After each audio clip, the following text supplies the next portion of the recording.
ചാലിശ്ശേരി ശ്രീ മുലയമ്പറമ്പത്തുകാവ് ഭഗവതി ക്ഷേത്രത്തിലെ വെളിച്ചപ്പാട് ആലിക്കര കണ്ണാലത്ത് ശിവശങ്കരൻ നായരുടെ വിയോഗത്തിൽ കേന്ദ്ര പുരാഘോഷ കമ്മിറ്റിയുടെ നേതൃത്വത്തിൽ അനുസ്മരണ യോഗം സംഘടിപ്പിച്ചു.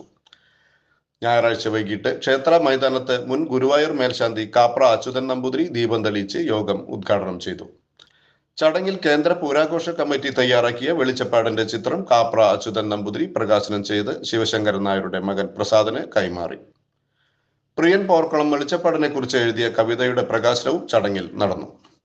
കേന്ദ്ര പുരാഘോഷ കമ്മിറ്റി പ്രസിഡന്റ് കെ മുരളി അധ്യക്ഷനായി. പൂമുള്ളി നാരായണൻ നമ്പൂതിരിപ്പാട്, കോട്ടൂർ വാസുദേവൻ നമ്പൂതിരി, വേങ്ങാട്ടൂർ വാസുദേവൻ നമ്പൂതിരി, തത്താണത്ത് നാരായണൻ നമ്പൂതിരി, KPS ഉണ്ണി, ഗോവിന്ദൻ കണ്ണാലത്ത്, ഉണ്ണിക്കുട്ടൻ കരിക്കാട്, പ്രദീപ് ചെറുവാശ്ശേരി, ശ്രീജിത്ത് പടിഞ്ഞാറേമുക്ക്, സുഷി ആലിക്കര എന്നിവർ സംസാരിച്ചു. സെപ്റ്റംബർ 29-നായിരുന്നു നാടിനെ ദുഃഖത്തിലാഴ്ത്തി വെളിച്ചപ്പാടിന്റെ വിയോഗം.